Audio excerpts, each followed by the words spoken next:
Well, hello! Welcome to the show. It is.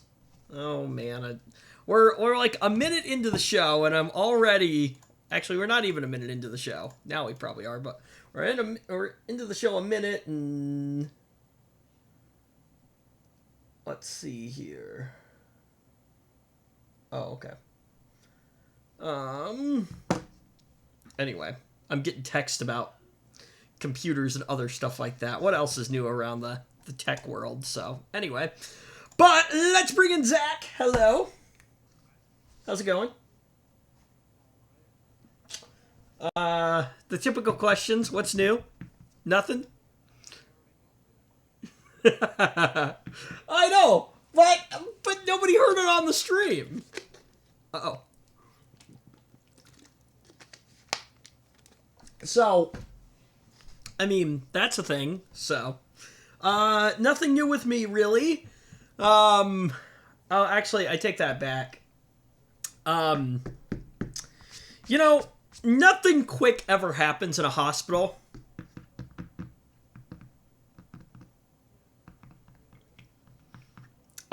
Yeah.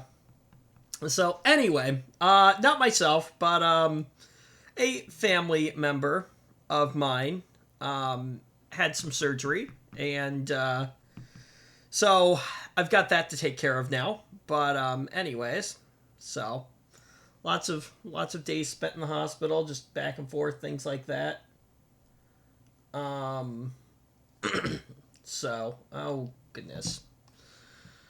Oh, this is the fun part of the show where like I have to like do other stuff while I'm doing other stuff.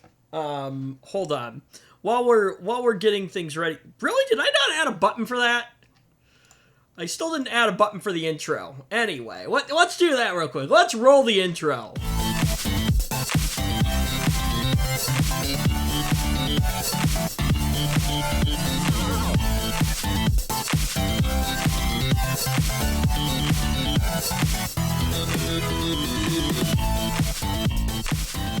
All right. And with that, back to us.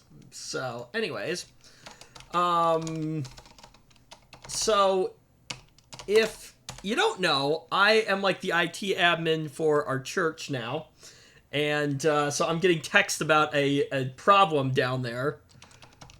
So this is the fun part of the show where I'm like doing other work while I'm doing this work. So anyway, let's see. You know what's awesome? Oh yeah, you do. Um, so remote desktop management is a thing. I am utilizing something called TeamViewer um, to hopefully get into this machine here to get into the so hang on.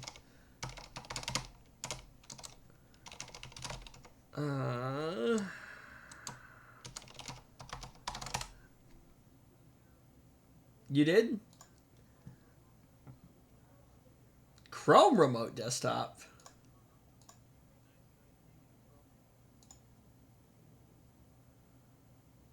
Um,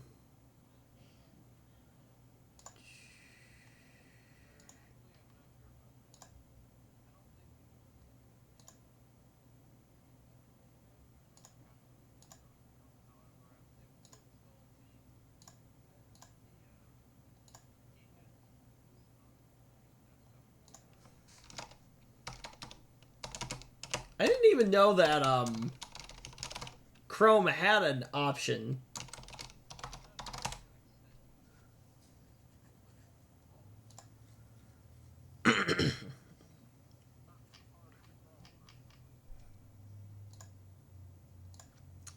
Let's see here.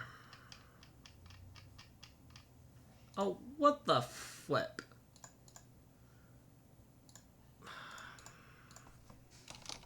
Oh, screw it. I'm trying to get in, but let's see here. So I wanted to use the web console, but I'm just gonna sign in here to this one.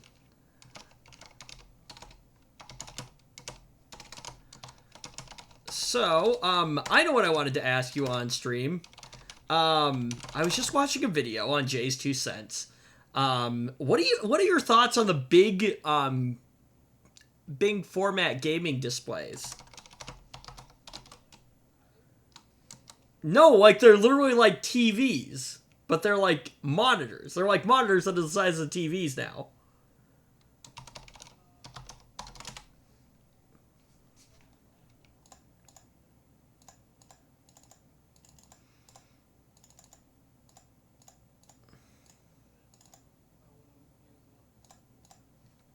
You wouldn't use one?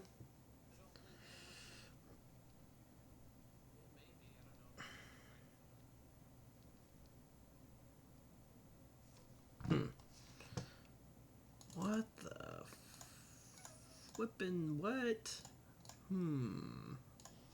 Anyway, all right. Well, we're gonna try to do the show while I'm also doing remote management on stuff. So anyway, no, I just didn't know if you like seen anything like that yet, and wanted to get your opinion on it. But would you rather have a monitor that's like the size of like a TV, right? Like a 65-inch TV, or would you rather have multiple monitors?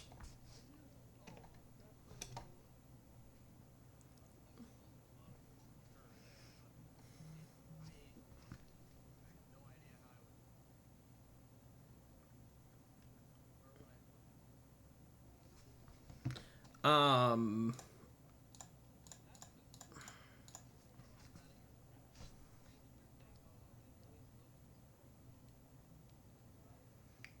yeah, hang on.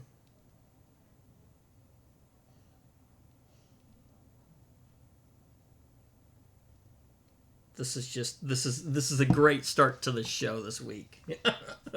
Anyway, all right. Where would you put it? Well, you build a space for it, dude. Okay. Not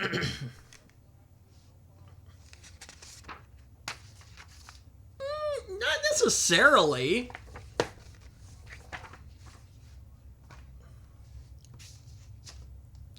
Well, okay, yeah, that was one of the funny things about the video that I was watching was that like literally you'd like look up to the recycling bin and then look down to the to the clock. So, what is the optimum sized display for Zach? Would you go any bigger than that?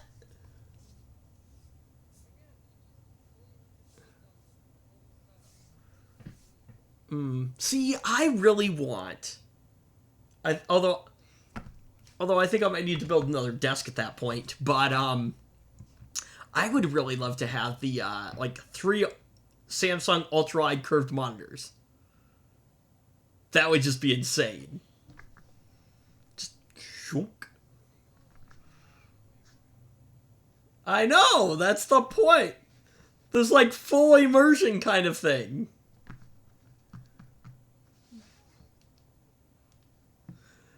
So, I haven't seen it yet. I don't know if I ever will, but my buddy, my like elementary school buddy, old next door neighbor actually, he does some kind of like software development in like the like like stock market or something like that, or like with a financial company or something, and he's got like 6 monitors.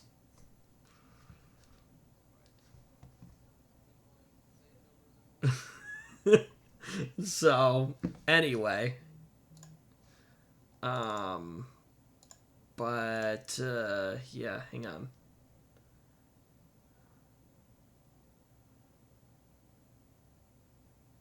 Oh, I see. Okay, cool. Guess we're trying to get a presentation up and running on a computer here, and yeah, I don't know, whatever. Anyway, You know, here's the problem with remote management sometimes. If you can't see a problem, you can't really fix a problem sometimes. You know what I mean? Like, well, it's doing this, this, and this. Now, granted, you know, sometimes you can, here's a great one, Zach. You'll know exactly what's happening with this computer here. So, user says, hey, I've got a computer. I turn it on, it runs for about 5 minutes, and then it just shuts off. What's likely the problem?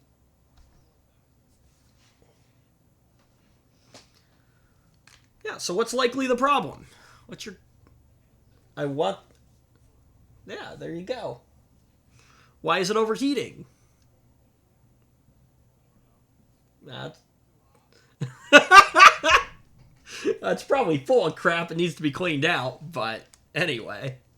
So, that is exactly what happened to the Linux box that I have in the house. I got it at the pawn shop. It had a sticker that said, hey, it runs for like... I picked that thing up, and I could have gotten them down probably lower than what I actually did, but I think I picked that thing up for like 40 bucks or something like that, which isn't horrible, but 40, 45 bucks. So, anyway. Pretty low specs. I mean, the thing is a toaster, but for running Linux without a GUI, it works just fine. So, ooh, that's what I need to look into. I gotta figure out how to install some printer drivers on that thing, and then see if I can use that to act as a print server for the iPads in the house. So, that's a project I gotta work on. Anyway, what are we talking about today? Firefox has a VPN. A UK teen steals a bunch of music. Obviously, Microsoft news, because that's every week. And some news about Apple. Let's start. So, we're going to talk about Firefox. They are testing a VPN, and you can try it right now. So, last week, Mozilla said its Firefox browser would block third-party trackers forever and by default. I'm pretty sure we talked about that, didn't we? Yeah. But now Mozilla announced a new product that could give Firefox users even more privacy. It's called the Firefox Private Network, which claims to be a secure encrypted path to the web. So, I mean... Yeah, the Firefox Private Network seems like it could be a useful, or could be useful.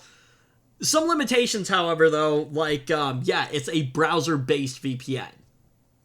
So, it's not going to mask anything that you're doing on the internet outside of Firefox. So, you know, that's a thing. But, and you'd need to install a dedicated VPN app if you wanted that functionality. But, I mean, here's the cool thing. I mean, it is built into Firefox, so for your standard web browsing for your normies or whatever out there, you know, fire it up, good to go.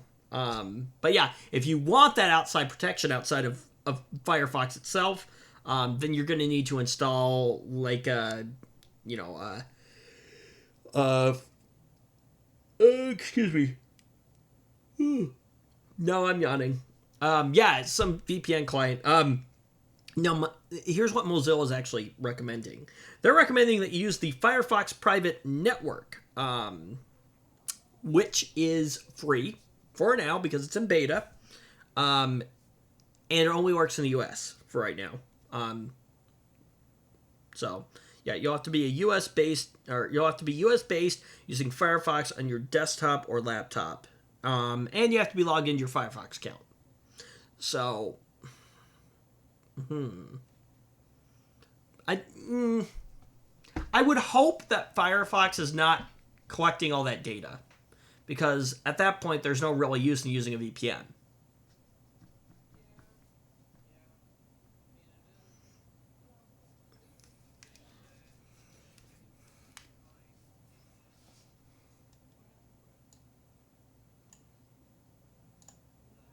Birds anymore. Yeah, for sure.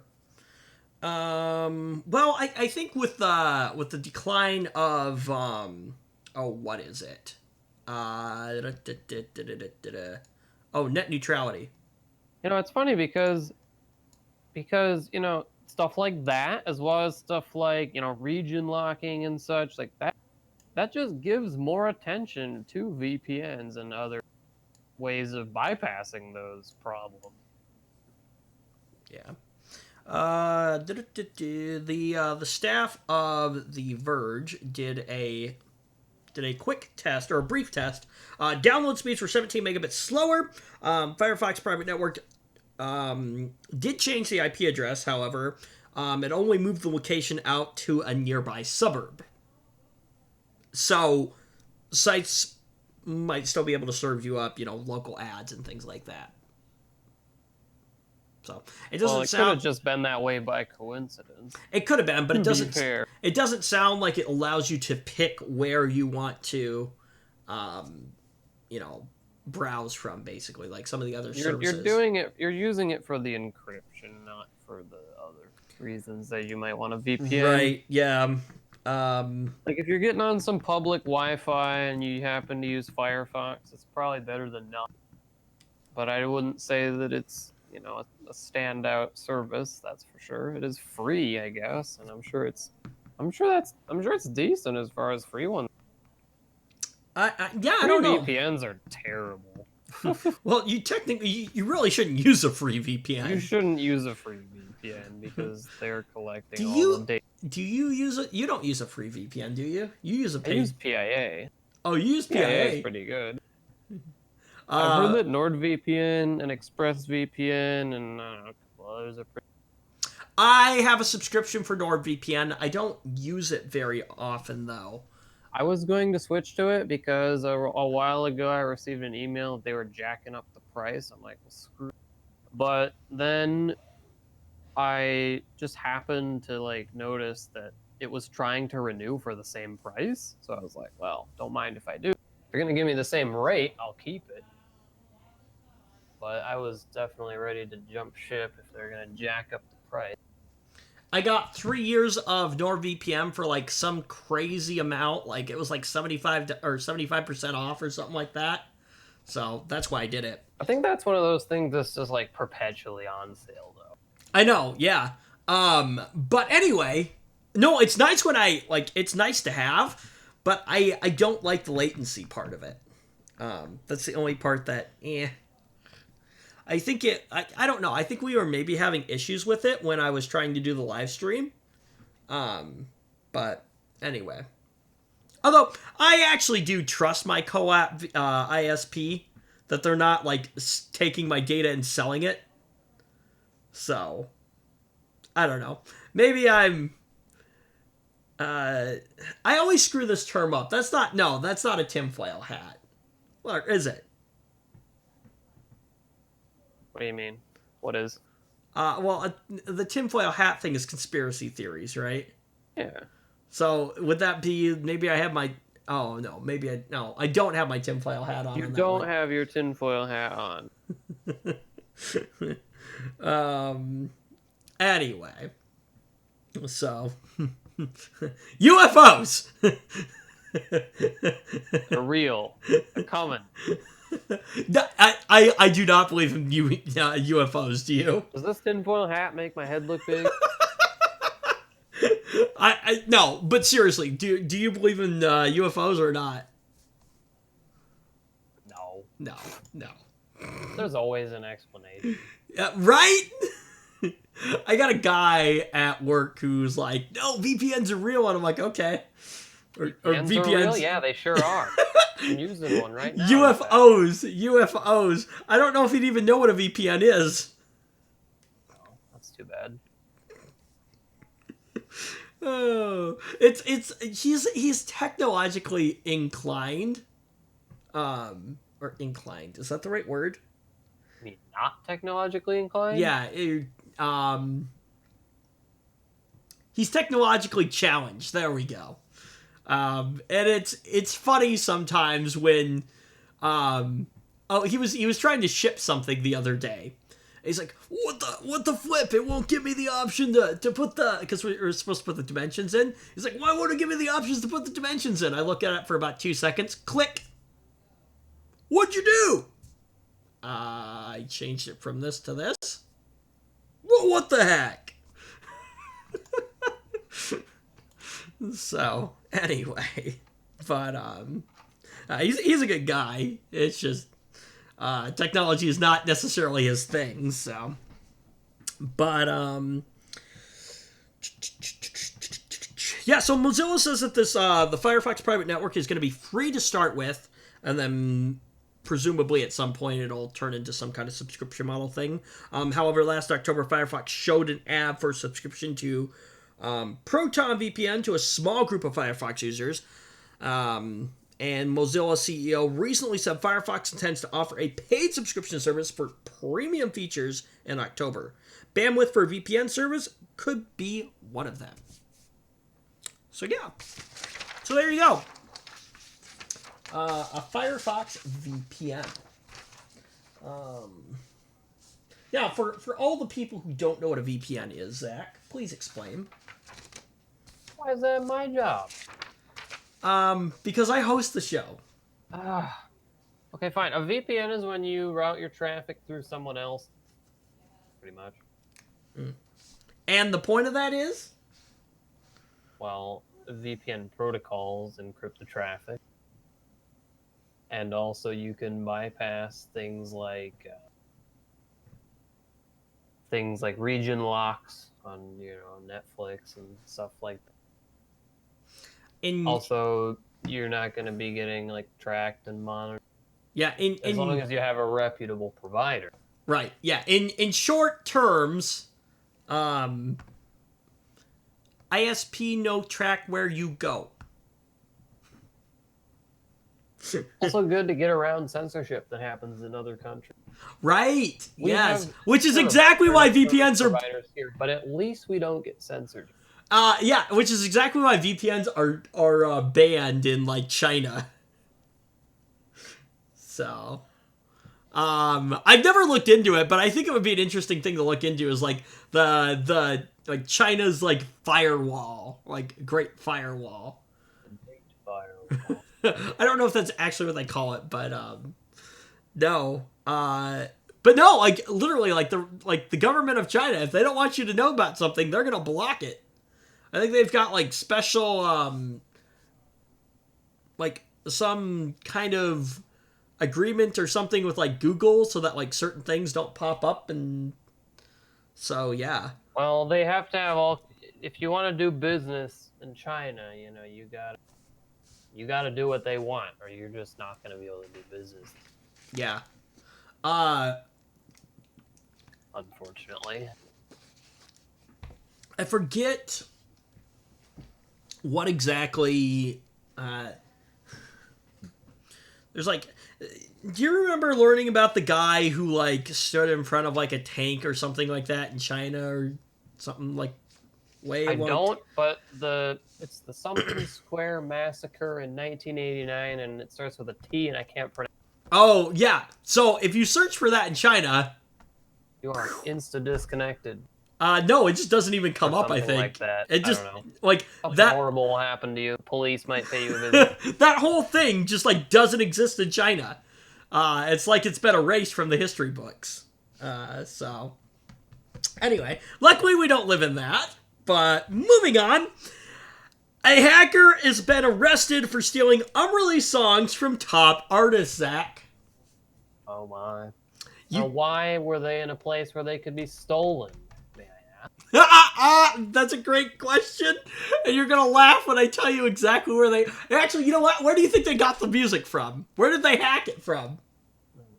God, probably from a Google Drive with a terrible password or something horrible. Probably, actually. I don't know. UK police have arrested a suspected hacker for stealing unreleased music from recording artists and trying to sell the looted files for what, Zach? Any guesses? A lot of money? $1 million? Yes, no. but what kind of currency? Bitcoin. Cryptocurrency. Yes.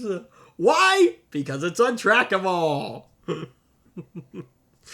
Anyway, So, the 19-year-old suspect allegedly targeted award-winning international superstars. He broke into, get this, their websites and, yes, cloud-based accounts to access recorded music. Why was it there? I don't know. Yeah, I don't know. Archive purposes. Okay, but how about after it's released? Maybe I don't know. Yeah. Look, maybe there's a reason that I'm not a number one, artist of music. That and the fact that you probably actually. But were you? No, no, you were never in choir. I can't see oh it. God, no. but maybe it's just because I don't understand how they think Or the industry. But why did they do that? Like, come on now, really? You know what? I can see maybe being in like a Google Drive or something like that, but on the websites. I don't know. Anyway, the arrest was based on a tip from the Manhattan District Attorney's Office in New York. They have been investigating the hacks based on referrals from the artist management companies, and the 19-year-old suspect was not named. Curious how he even knew where to look for that stuff. Yeah, he was arrested. You don't just go out and be like, I want to steal something. So-and-so's new album coming out in a month. I'm going to try to steal it off their website. I bet it's there. So the same thing happened to Radiohead, actually. Which we'll talk about in just a moment here. He was arrested on suspicion of committing copyright infringement and computer misuse crimes. Today's action marks a significant point in our investigation into the individuals responsible for stealing music and stealing it on illegal streaming websites and selling it on illegal streaming websites. Worldwide, Detective Inspector Nick Court said in a statement. None of the artists were named, but the arrest occurred after Radiohead said in June that a hacker stole unreleased music from singer Tom York's mini-disc archive. However, in the case of the hacker threatened to release the music files unless Radiohead paid $150,000. In response, the band decided to release and sell the music, saying the recordings were only transgenitally interesting. Anyway, whatever. Anyway, basically they released the music first before the other That's person. Probably the best thing they could have done. But you got our stuff, but you're not getting anything for it. Right, but I think in that case it was an extortion thing. Pay us money, or we're going to release this music early. You can't release it if I release it first. Right? And then they release it first, which is hilarious. So anyway, but yeah, I think in the other case it was just to try to make money. So I'm sure it was, yeah. How the hacker gained access to Radiohead's files, that is still unclear, and according to Pitchfork, it may have involved someone breaching a third party who was archiving Radiohead's music on the band's behalf. So that might be how this guy got in this time. The stolen files were then possibly traded on the digital black market before reaching a collector who tried to extort Radiohead. Now, the Manhattan DA's office told PC Mag the other day, unfortunately, since this case is being prosecuted in the UK, we are bound by their laws and practices pertaining to ongoing investigations and pending cases. So the information in the press release is the extent of what we can provide at this point. The City of London Police declined to comment on the case. So they're probably still, looking into it. And I'm sure that the legal process in the UK is slightly different from the legal process here in the United States. So. You think? I think you're probably right. Yeah. Mm-hmm. I probably am. Hey, Zach. What's up? If you don't think I'm always right, you can just ask me and I'll tell you. Oh, okay. Thanks. I heard that as a radio spot one time. Actually, one Dave Ryan out of the Twin Cities. I'm sure you're familiar with that name. You're just not familiar with the show. I've heard the name, yes. That is all that I've heard, though. So, yeah, you're not really a big radio guy. So, anyway, what kind of music do you even listen to? Why would I want to? Why would I want it? Like, why would I want to use a radio when I'm sitting at my computer? Because the radio is still the best way to listen to free music. Are you sure about that?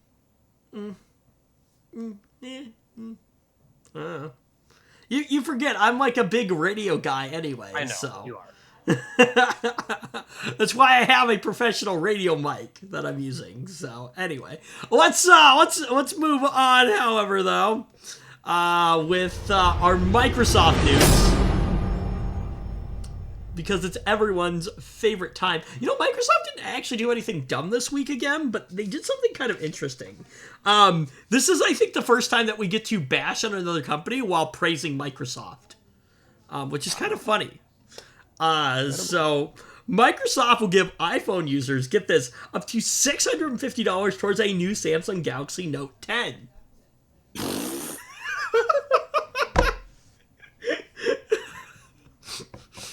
So, That's funny. Well, you know, if you're on the hunt for a good deal on a Samsung Galaxy Note 10, heading to your local Microsoft store might be the best, option for you right now. Now, I don't know. If you have an iPhone. Yes, and well, not necessarily. I think the bigger thing is you have to have a Microsoft store near you. Do you have one near you? I don't know. Is there one in the Twin Cities? Mall of America. Oh, really? I think there's one there. I've never been there. Well, I've been to the Mall of America, but I've never been to a Microsoft store in the Mall of America, nor have I ever seen one there, and it's been a while since I was there, so I don't know. But I'm pretty sure there's one there. I could look it up, but yeah, I'm not bothered right now. That and the fact that I'm already on it. Microsoft Store. I didn't even know Microsoft had, like, brick and mortar retail space. Oh, excuse me. Microsoft Store. Oh, near me. Cool. Yes. Well, there's one in the Jordan Creek Town Center. That's in Des Moines. And, there's actually a couple in the Twin Cities. Huh, there's a Microsoft Technology Center, and then there's actually a Microsoft Store. Yes, located inside of the Mall of America. So, anyways. Yeah, so it's offering up to $650 of credit when you trade in an eligible phone toward a new Note 10 or Note 10 Plus. Did you hear about this? They're not only just making a Note 10, but they're going to make a Note 10 Plus. They've already made a Note 10 Plus, haven't they? Well, yeah, but it hasn't been released yet. Really? I don't think the Note 10 has been released yet. Well, I don't know. Whatever. I don't know. Right, but think about this. All I know is that the Note 10 and the Note 10 Plus have, like, a stupid hole in the screen. Yup. Kind of a big nope. But anyway, if I remember correctly, they've actually, like, kind of downsized them a little bit. Like, the regular Note 10 is a little bit smaller than the Note 9, but it has no more bezels anymore. Because that's all the rage these days, no bezels. So the screen is basically the same size. And then the Note 10 Plus is like the same size as the Note 9, just the screen is bigger because no bezels. And a giant hole in the screen. Yeah, and it's right in the middle. It is right in the middle. I mean, at least it's symmetrical now. Unlike the S10. That was a thing. Yeah, so that was a big thing on this. Why don't they just do a pop-up camera? Or one of those flip ones like the A80 or whatever the Samsung has. Samsung literally makes a phone that has a pop-up front camera. Really? Yeah, they do. Go look it up. You know what feature? You know Why what? they don't put that on the Galaxy or the Note? You know what feature that this phone still has that I still think is just a dumb feature, or at least you think is? What? The Bigsby button. Bleh.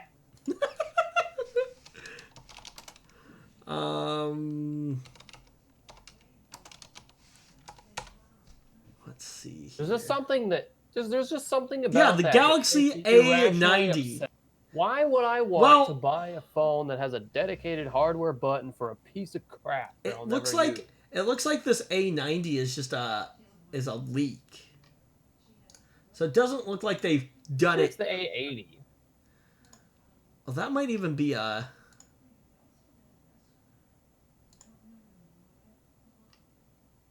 new Galaxy phone with a wild pop-up camera. Oh, yeah, okay. Like, how come the S series and the Note don't have that? That'd be way better than having a stupid hole in the screen. Well, maybe they just haven't gotten it quite right yet. Then why are they using it?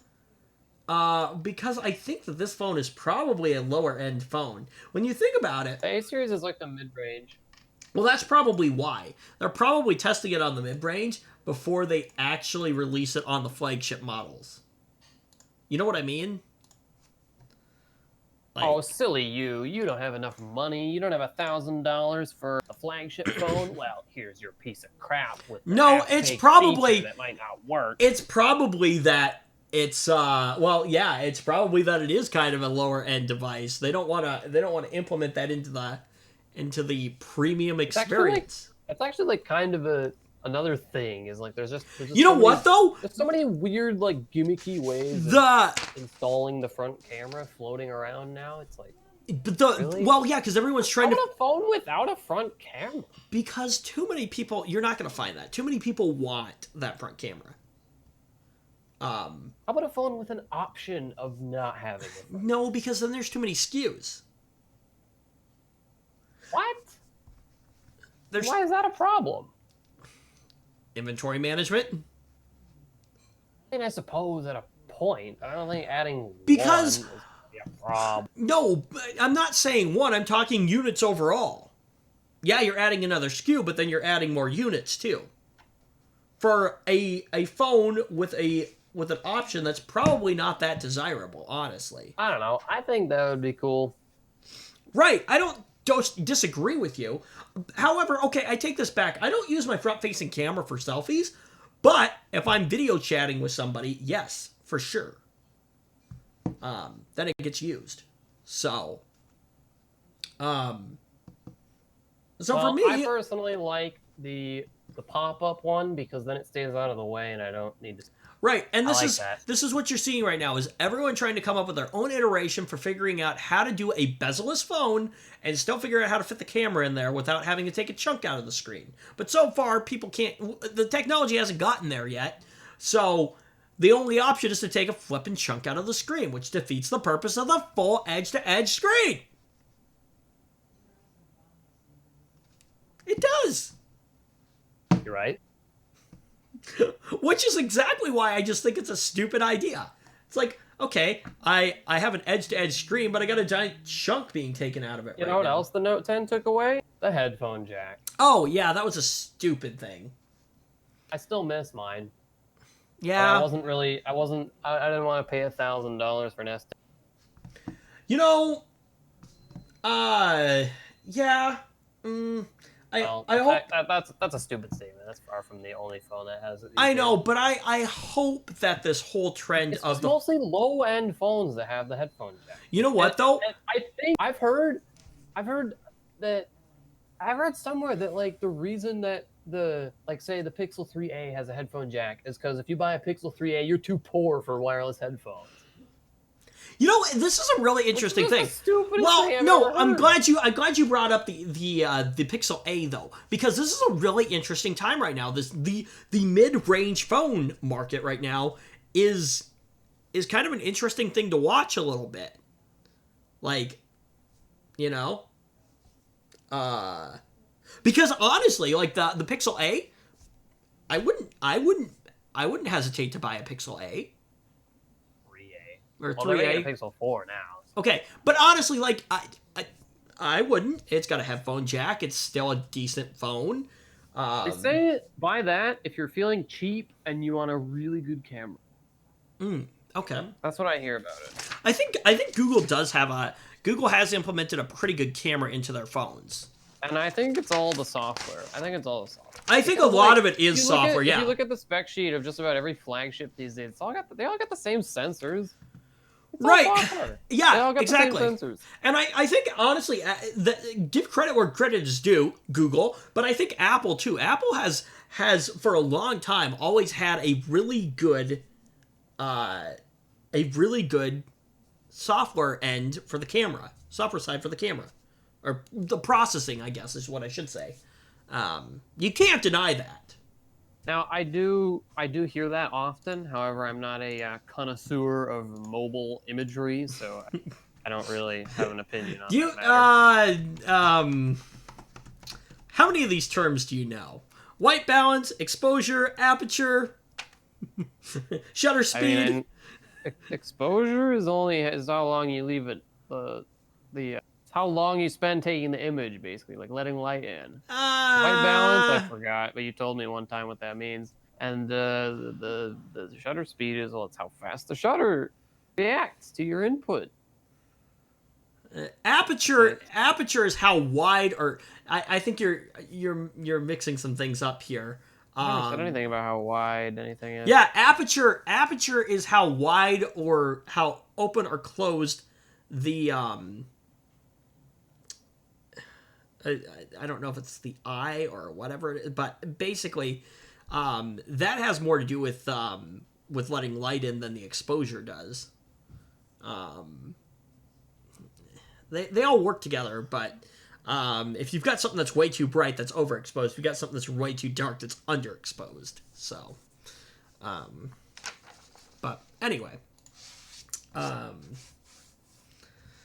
yeah. And then there's a bunch of other terms and things like that. I don't know anything about it. And yeah. I'm not as I said, I'm not a connoisseur of mobile imagery, so I don't know anything about that. I don't care. Yeah. Phone has a camera. I take pictures like once a month. Of what? I don't know anything. Just not yourself. No selfies.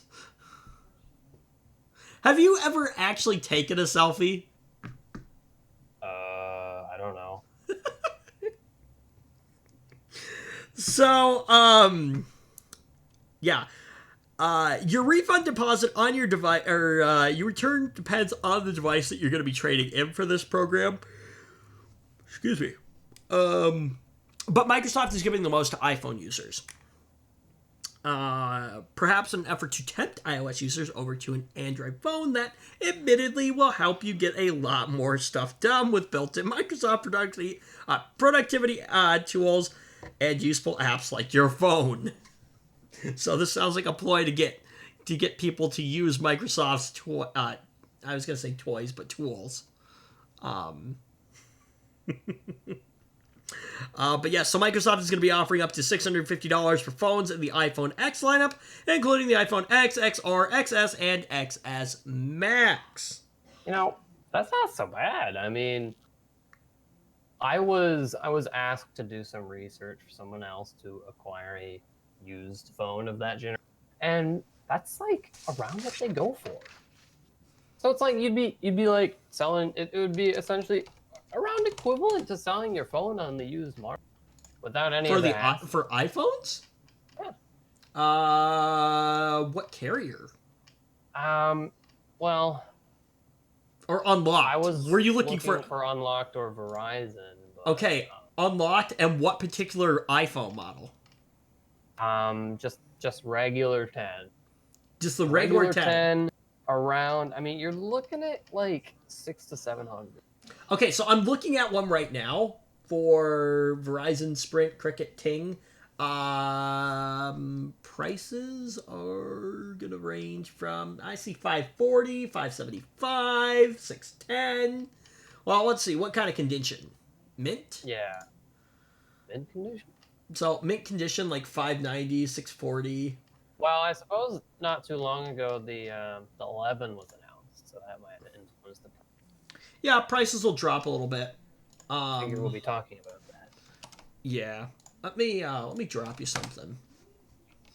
That's not a horrible place to go look for. I'm not going to share that on the stream because that's like my little inside thing, but that's not a bad place to get used devices. Actually, it's funny that you say that. I was actually looking at possibly That's where picking I got up. mine. Was it? Yep. I was honestly thinking about looking at getting a used unlocked Galaxy S7. What would you do with that? Use You it as have a my. nicer one? I have my S9, but for my secondary phone. Oh, but you already got something for that. Yeah, but it's one of those cheap like J7, phones. Well, I don't know. I I mean, if you barely use it, who cares? Well, here's the thing: is the way that they've got it set up, they've got it locked so that I can't use the mobile hotspot on it. I wonder if I can with a different device, and even still, I wouldn't mind having a nicer device, honestly, Maybe even for a different second. app. A different app might be able to. Well, I can do it using a specific app, but I have to have it tethered to the system, like to the computer, which is kind of annoying. I'd rather just have it work as a hotspot, which I can do with my unlocked Galaxy S9. If I pop that SIM card in, that functionality becomes available. But I just rather have a nicer device, I think, honestly, for a second device anyways, even if I don't use it that often. If I can get it for a decent J7 price. just not support that capability? No, it probably does. It's just figured it locked. must. Like, that's just such a common capability to have. Right, but I think it's locked by the provider. It's a locked function. I've looked at possibly rooting the device, but I have no idea what I'm doing. I'm sure it's like easy peasy. But anyway, no, I kind of looked at it. They were like about $100 or something like that, and I'm like, oh, that's not horrible. I mean, yeah, the S7's getting up there, but it'd still be a decent phone. I didn't want to spend over $200 though, because I was looking at S8s, and I was like, nah, not really wanting to spend that much. But anyway, so yeah, something I'm toying with right now. But let's look at this again here. So you can get a respectable $450 in credit for your iPhone 8.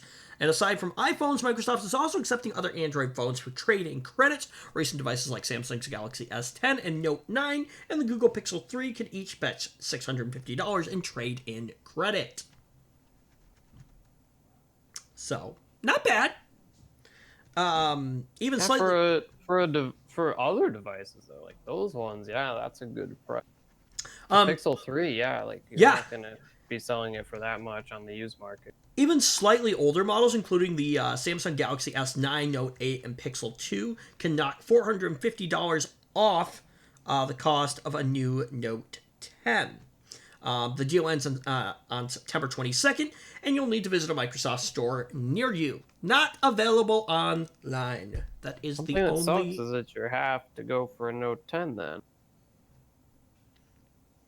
And even with such a discount, it's still going to be a steep price.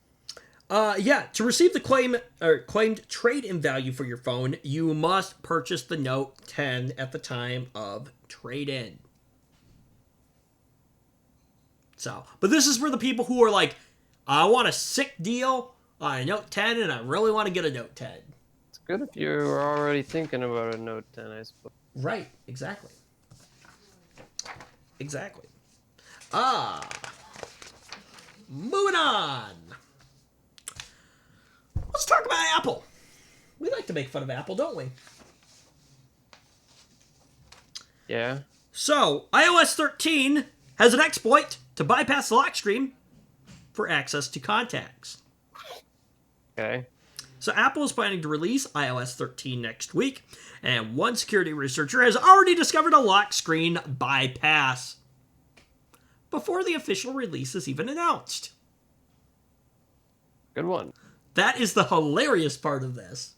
The exploit allows you to bypass the lock screen, which then allows you to gain access to all contact information on the iPhone.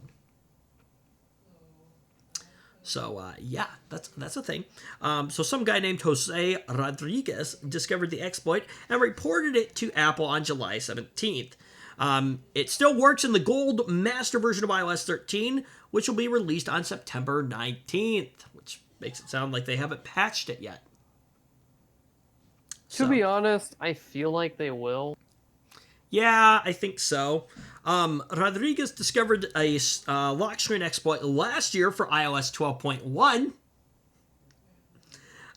But this latest iOS 13 bypass uses, this exploit uses a similar exploit as what the last one was. It involves activating a FaceTime call and then accessing the voice-over feature from Siri to enable access to the contact list. You can then obtain email addresses, phone numbers, address information, and more from the list of contacts. Which is a decent amount of information. Yeah, that's quite a bit. It has been tested and confirmed that the bypass procedure works on the iOS 13 GM release running on an iPhone X. Now, you're not able to access like photos, though, or anything like that, so your photos are safe. Just, all your friends and family and stuff like that, or their data is, just going to be out there. And, it does require physical access to the phone. It's not like it can be exploited, remotely, which is good. And it's also going to take some time to initiate all that stuff too. So, yes. The exploit does appear to be fixed in beta copies of iOS 13.1, which Apple is planning to make available on September 30th. So, when was the initial release supposed to be?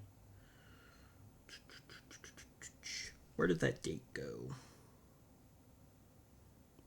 Oh. On July 17th. Okay. Oh, no. September 19th. So that's in a couple days here. Oh, and then the 30th. Okay, so yeah, it'll probably be patched pretty quick. Let's see. This is the latest in a long line of lock screen bypass bugs for iOS. Because this isn't the first time this has happened. As we said, happened in 12.1. A bug in iOS 6.1 back in 2013 allowed attackers to access phone records, contact information, and photos. And iOS 7 also included a similar security hole. You could bypass the iOS 8.1 lock screen, and iOS 12.1 also had issues. So yes. And in keeping with Apple news to round out our show, Apple's iPhone 11 doesn't have 5G because 5G isn't ready for the iPhone. And honestly, is that actually the why they said that? Is that why they said? I don't know. But you know what? I'm inclined to agree. If Apple says that 5G isn't ready for the iPhone, I think they're right. I don't think 5G is ready for anything. 5G is terrible. Right, okay. And I thought there was going to be more controversy on this, and then I actually started reading into it. But, as expected, Apple's 2019 iPhone lineup does not include any 5G technology, which leaves the iPhone 11 Pro and iPhone 11 without the next generation leap into mobile data speeds that we've seen on recent smartphones from Samsung, LG, and OnePlus. Now, here's the only thing that I wonder, though. So, yes, 5G is not really ready yet, but I don't think there's... How much are they going to change the technology? Because I don't know, but I think where you're going with this is that you think it would be worthwhile to have that capability for the future. I wonder if it would be. I don't know. Although, hang on. There would need to be some serious changes. Is it a marketing... Well, okay, but see, here's the thing. Is it on the tower end or is it on the device's end? Because if the technology... I think it's on the tower end. Right. If the technology isn't changing in the phone then once they get it figured out on the tower side, it's just going to go... It's going to work seamlessly on your device. So, do you future-proof it, right? Or is it a marketing scheme by Apple to say, hey, you want 5G? You got to buy the new iPhone. I mean, it very well could be that. I think, but well, I don't know. I just Although, think that a you know lot what? would have to change to make 5G a thing that is a desirable thing to have. I wonder if it's also a cost saving thing right now too, for Apple. Um, I think it is, because well, actually, I mean it. Hmm. Because normally that modem is packaged, with the SoC, right? Yeah, that's a part of the SoC. But I know that with the Android devices that have 5G capability, it's not actually part of the SoC. It's an extra piece of hardware. That's why you have, for example, a Galaxy S10 without 5G. You have a Galaxy S10 with 5G. They both have the same SoC, just one of them has that extra piece of hardware. So it could be a cost saving thing. Obviously, Apple makes their own SoC, so it's possible that they could make their SoC with that capability. Actually, I don't know if But Apple does that. I think they're using Intel's technology because they had a big giant falling out with Snapdragon. Which, by the way, Snapdragon is the only processor on the market right now that actually offers a 5G modem in it. the 855 doesn't have it. Does the 855 Plus have it? I don't know. Well, hang on. But yeah, so the article says that Apple is actually wise in waiting another year to build a 5G phone. Um, but yeah, this also said that yeah, it absolutely has nothing to do with security, which I didn't even know was maybe a thing. Um, but the article says that 5G is also very much still in the preliminary stages. Which yes, I think we both agree that like I think there's such a desire to want to be we're first to 5G because we've seen the race. Um, Yeah. hang on, sorry, I was reading a text, but we've seen the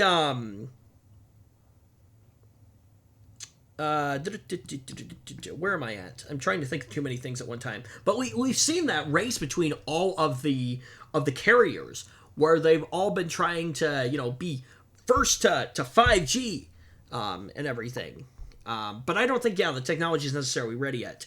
Well, and not only that, but like in order for people to really actually be able to take advantage of the benefits of 5G, there's going to have to be some serious changes to how carriers charge for data services. Okay? Wow, yeah, Because that's probably without true. unlimited data services, being a more widespread thing, there's no reason for people to want 5G service. Nah, you just burn through your data cap You just faster. burn through your data cap faster.